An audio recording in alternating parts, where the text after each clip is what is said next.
एक चौथी क्लास का बच्चा अपने स्कूल जाता है। वहाँ स्कूल में अपने क्लासमेट को देखता है कि उसके कपड़े गंदे हैं। वो उसके पास जाता है और पूछता है कि उसने साफ कपड़े क्यों नहीं पहने।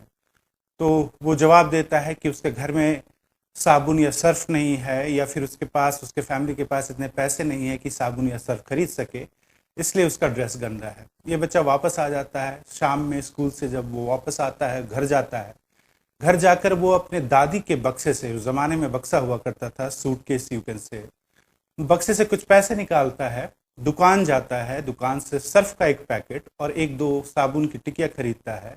उस बच्चे के घर जाता है और उसकी माँ से मिलता है, और माँ को वो सामान देते हुए कहता है कि कल से आप अपने बच्चे को साफ सुथरे ड्रेस में स्कूल भेजेंगे। Cut to a study done by Yale University, the Ivy League. By the way, ये इस कहानी का जो किरदार है, वो बच्चा वो कौन था, उसके बारे में मैं बाद में इस वीडियो में बताऊंगा। और खुशी हासिल करना इतना आसान कैसे है, ये भी मैं एक्सप्लेन करूंगा। तो कट टू दिस स्टडी, ये स्टडी येल यूनिवर्सिटी ने किया है, और उनका एक कोर्स है science of wellbeing. You can look for on Google. उसी कोर्स के अंतर्गत ये स्टडी किया जाता है, जिसमें एक ग्रुप ऑफ पीपल को आइडेंटिफाई किया जाता है। कुछ लोगों को आइडेंटिफाई किया जाता है उनके हैप्पीनेस लेवल को मेजर करने के लिए। तो ये ग्रुप ऑफ जो ये लोग हैं, इनसे कुछ सवाल पूछे जाते हैं। उनमें से एक सवाल होता है कि आपका करंट हैप्पीनेस का स्कोर क्या है, लेवल क्या है on the scale of 1 to 10। तो और उस जवाब को रजिस्टर किया जाता है, और ये भी पूछा जाता है कि आपको क्या लगता है कि क्या होने पे आपका ये जो खुशी का स्कोर है, हैप्पीनेस का स्कोर है, वो बढ़ जाएगा।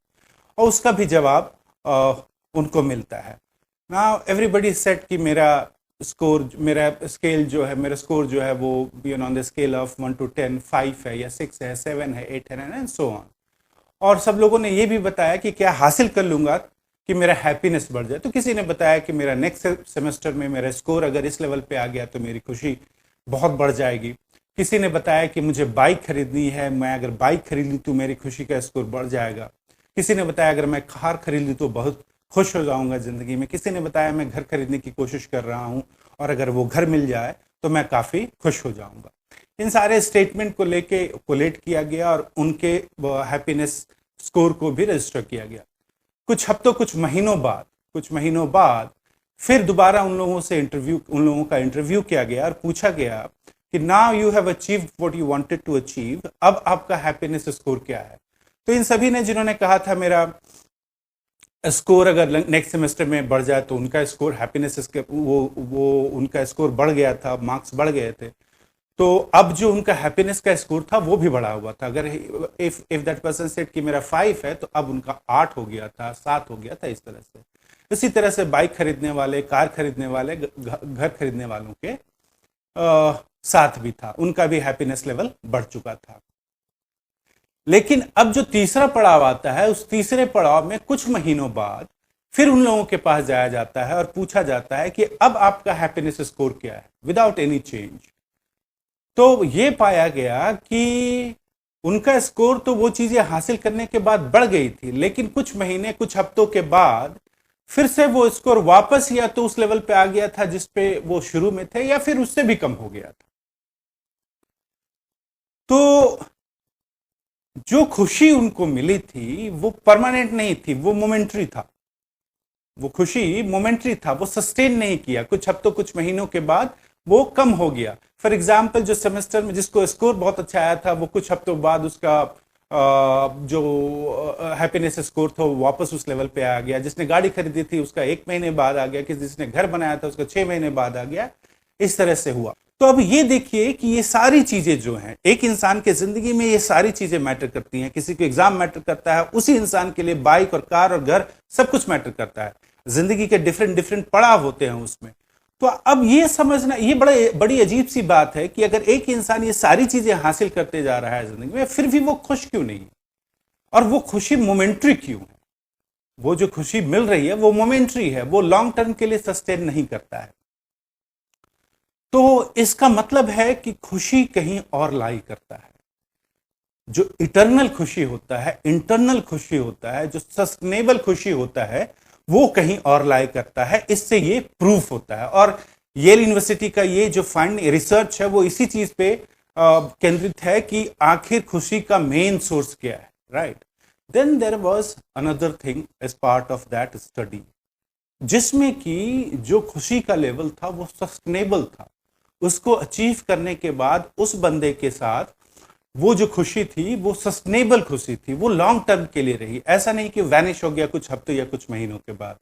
और वो खुशी थी किसी और के काम आने का, किसी को हेल्प करने का, किसी के जरूरत में मदद करने का। ये एक खुशी थी, एक कैटेगरी थी जो कि सस्टेनेबल था। वो इंसान जिसने वो काम किया और उसका स्कोर हैप्पीनेस लेवल बढ़ा, वो सस्टेनेबल था, वो सस्टेन किया, उसी स्कोर पे रहा, वो कम नहीं हुआ।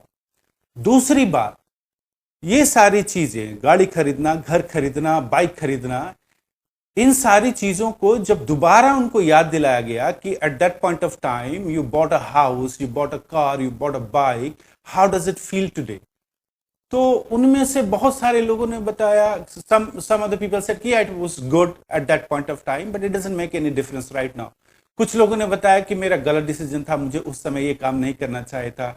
कुछ लोगों ने कहा कि मैंने बिना जरूरत के पैसे खर्च कर दिए। तो एक तो वो खुशी टेम्पररी थी, दूसरा एक लंबे समय के बाद उसका रेलिवेंस भी क्वेश्चन में आने लगा।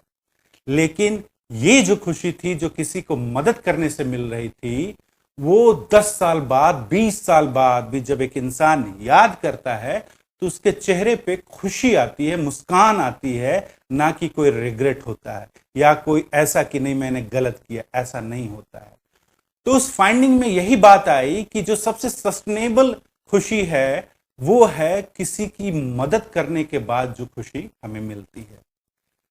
अब ऐसा होता क्यों? ऐसा क्यों होता है कि एक इंसान बहुत कुछ हासिल करना चाह रहा है और उसको हासिल कर लेता है, फिर भी उसकी खुशी मोमेंट्री है। सब कुछ, अगर 10 चीजें हैं जो एक इंसान अपने टारगेट के रूप में, अपने गोल के रूप में डिफाइन करता है और उसको हासिल कर लेता है, फिर भी उसकी खुशी जो है टेम्पररी है। वो परमानेंट क्यों नहीं हो सकता? वो सस्टेनेबल क्यों नहीं हो सकता? इसके पीछे एक बहुत ही फंडामेंटल और बेसिक रीजन है। उसका रीजन ये है कि बाय नेचर जो ह्यूमंस हैं वो पैदा ही हुए हैं दूसरों की मदद करने के लिए। अब आप कहेंगे ये कैसी बात हुई कि इंसान धरती पे आया ही है दूसरों की मदद करने के लिए। तो मैं आपको थोड़ा सा हिस्ट्री में लेके जाना चाहता हूं। आप ये चीज समझिए कि जब जीवन धरती पे आया और जब इंसान हुए, बहुत सारे जानवर भी हुए, ठीक है। आप डायनासोर की कहानी सुनते हैं, बहुत सारे बड़े बड़े विशालकाय जीव की कहानी सुनते हैं, मैमथ की कहानी सुनते हैं, बहुत बड़े बड़े पक्षी हुए, ये सारे जानवर हुए और इंसान भी हुआ। लेकिन ऐसा क्या हुआ कि ये इतने बड़े बड़े शक्तिशाली विशालकाय जानवर विलुप्त हो गए, एक्सटिंक्ट हो गए इस दुनिया से, पर इंसान बचा रहा और आज भी बचा हुआ है, इनफैक्ट बड़ा ही हो रहा है। ऐसा क्या हुआ? इसी में हमारा जवाब जो है वो निहित है, इसी में आपको आपका जवाब मिलेगा। आप जो कबीलाई कल्चर को हम जानते हैं, समझते हैं कि कबीलाई कल्चर है रहा है ह्यूमंस का, कि एक ग्रुप में रहते हैं और एक दूसरे से जगह ग्रुप में ही मूव करते हैं। ये कबीलाई कल्चर शुरू से था। जब इंसान यहाँ आया तो ग्रुप में रहना शुरू किया, और ग्रुप में रहने का रीजन था कि इतने बड़े बड़े जानवर धरती पे थे कि उनसे हमेशा खतरा बना रहता था। तो उस खतरे से बचने के लिए इंसान एक दूसरे के साथ रहने लगा, ग्रुप में रहने लगा, और उन खतरों को मिलके झेलता था, लड़ाई करता था उनसे और उनसे बचता था। और यही वजह है कि हम एक दूसरे के साथ बने रहे और एक दूसरे के साथ जीते रहे और एक दूसरे के लिए जीते रहे कि इंसान आज तक सस्टेन कर गया। और इतने बड़े बड़े डायनासोर टाइप के जो जानवर थे वो इस दुनिया से विलुप्त हो गए, क्योंकि वो अकेले थे, वो एक होता था, अकेला जिंदगी जीता था। तो ग्रुप में रहना और एक दूसरे के लिए जीना ये हमारा बेसिक इंस्टिंक्ट है।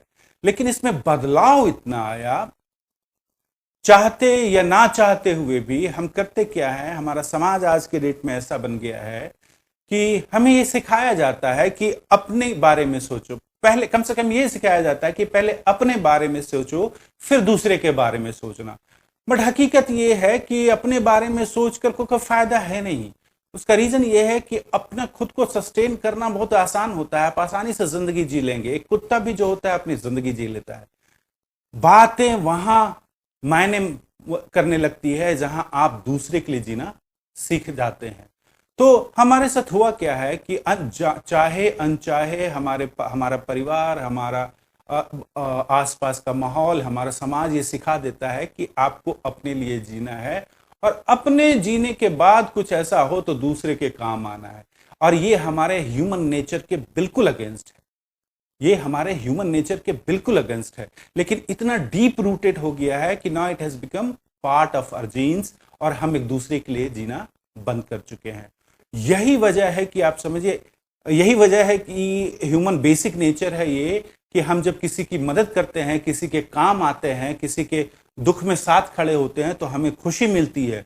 और आप एक बार भी इस काम को किए हैं तो आप 20 साल बाद भी उस मोमेंट को, उस पल को याद करेंगे तो आपके चेहरे पे मुस्कान आता है।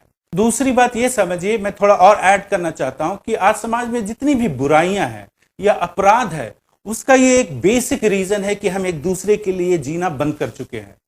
आप ये जानिए कि अगर इंसान एक दूसरे के लिए जीना शुरू कर दे, हम आपके लिए, आप हमारे लिए जी रहे हैं, तो आप अपराध किसके खिलाफ कीजिएगा?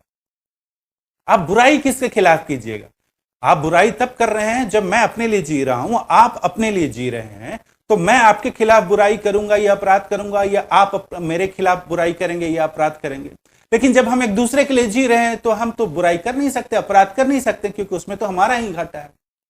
एक किशोर कुमार का बहुत फेमस गाना है, बहुत पुराना है, और उसमें एक पंक्ति है, लिरिक्स का एक पार्ट है जिसमें कहता है, जीना उसका जीना है जो औरों के खातिर जिए। मेरा मानना है कि ये एक छोटा सा लिरिक्स जो है पूरे फिलॉसफी को, हैप्पीनेस के फिलॉसफी को डिफाइन करता है। अगर आप जिंदगी दूसरों के लिए जीना शुरू कर दिए तो आपकी जिंदगी ऐसे ही खुशहाल हो जाएगी और पूरा समाज जो है खुशहाल रहेगा।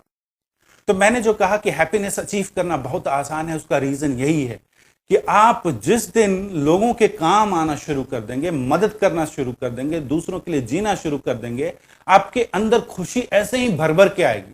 कुछ नहीं करना है, कोई बड़ा आडंबर इसके पीछे नहीं, बस लोगों के काम आना है। और ये काम आने का मतलब ये नहीं है कि आपके पास बहुत सारे रिसोर्सेज होने चाहिए, बहुत सारा पैसा होना चाहिए। आप जिस वे में भी आप मदद कर सकते हैं, किसी इंसान को आप अपने एक्सपीरियंस से मदद कर सकते हैं, किसी इंसान को आप अपने नॉलेज से मदद कर सकते हैं, किसी इंसान को आप अपने शरीर से मदद कर सकते हैं, किसी इंसान को आप भोजन खिला के मदद कर सकते हैं, किसी इंसान को, अगर आपके पास रिसोर्सेज हैं तो उस रिसोर्सेज से आप मदद कर सकते हैं, किसी इंसान को आप अपने नेटवर्क से मदद कर सकते हैं। Multiple ways of helping people. आप किसी को रोड, सड़क पार करके देखिए, पार करवा के देखिए। एक कोई बंदा है जो सड़क पार नहीं कर पा रहा है, उसको आप वो सड़क पार करवा के दिखाइए, देखिए कितनी खुशी मिलती है आपको। तो खुशी हासिल करना बहुत आसान है, सिर्फ ये करना है कि आप जिस भी रूप से कैपेबल हैं, उस रूप से, उस कैपेबिलिटी से आप इंसान के काम आना शुरू कर दीजिए, मदद करना शुरू कर दीजिए, और आपके अंदर का जो खुशी होगा वो परमानेंट होगा। आप छोटी छोटी चीजों से घबराएंगे नहीं, छोटी छोटी परिस्थितियां आपको डिगा नहीं पाएगा, इंसान आपको परेशान नहीं कर पाएगा, क्योंकि आप सेल्फ कंटेंट होंगे। आपके अंदर इतनी खुशी होगी और दूसरों के काम आने का इतना ललक होगा कि आपको छोटी मोटी परिस्थितियां, स्थितियां या इंसान जो है आपको नहीं घबरा सकता, वो आपके लिए थ्रेट नहीं हो सकता। और that's the reason why I say कि हैप्पीनेस अचीव करना इस दुनिया में बहुत आसान है। और अगर आप इसके साथ एक्सपेरिमेंट ही करना चाहते हैं तो आप एक दो चीज करके देख लीजिए, अगले एक सप्ताह में आप एक दो चीज करके देख लीजिए, और फिर देखिए कि आपके अंदर की खुशी क्या है और वो खुशी कितने समय तक के लिए सस्टेन करती है। दूसरी बात, मैंने बताया था जो कहानी शुरू में उस बच्चे की, उस बच्चे का जो, उस कहानी का जो किरदार था, वो बच्चा कोई और नहीं, मैं था। मैं उस समय 4th क्लास में पढ़ता था और मेरे साथ ये कहानी हुई थी। होप करता हूँ, उम्मीद करता हूँ कि आपको कुछ सोचने का मौका मिला होगा इसके बारे में कि खुशी का असली मतलब क्या होता है, और कुछ चीजें आप अपनी जिंदगी में अडॉप्ट करेंगे और लोगों के काम आना शुरू करेंगे। I think that would be a great achievement for all the effort that we put together.